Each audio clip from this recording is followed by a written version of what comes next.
Hello, thanks for joining me again. I'm Dr. Cameo Carter, board certified pediatrician.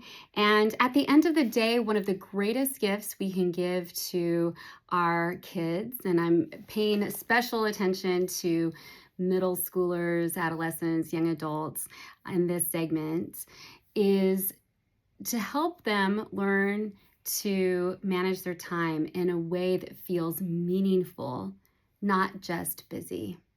The school year is well underway now, and I had quite a few teenagers today, and we were going over their schedules and the things that they were doing.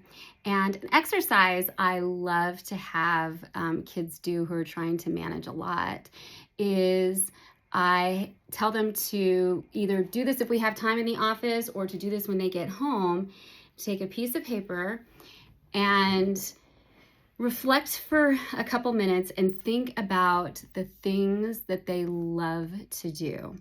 That when they have done these things, it makes them feel that they are alive, that that day was well lived. And to not have any judgment about what they're putting down, just to put anything that comes to mind, to think of experiences that they've had where they felt like that day was really fulfilling. And to write all of that down and then turn that piece of paper over or take out another piece of paper, and then to start writing down what the average day, the different requirements are. So thinking about from the time they get home from school till the time that they should go to bed, what are the different things that they take away from the time, and what's the time that is truly theirs? So taking away homework, any kind of sports, any music practice, dinner with family even. These can extracurricular activities, anything that, even if it's enjoyable, it's not just stuff that they don't like, but take away all this time that isn't truly their own and what time is left over. And then look at what that list was. Look and see what things they wrote down are things they want to make sure that they're incorporating, things that make them feel like they're who they are. And see just kind of how much that overlaps, how much time do they get, and thinking about how much time they are actually spending doing the things that they love.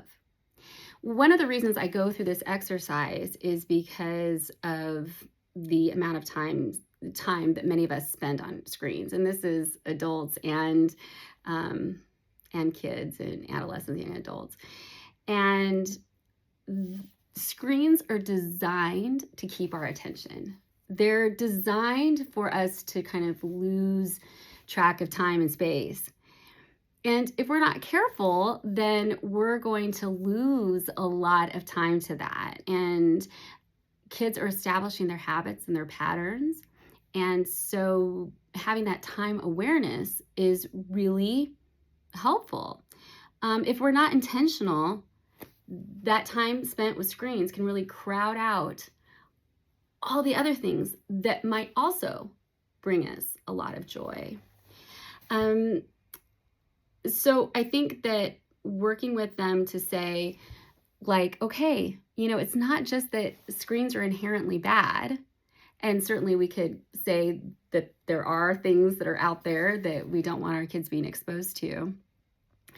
But I think one of the biggest concerns is in how they don't leave time for so many other things that are really important and that make us feel fulfilled and bring us joy. So I think that's an exercise that probably a lot of us could do, and hopefully can help us make sure we're having more time awareness, less time blindness.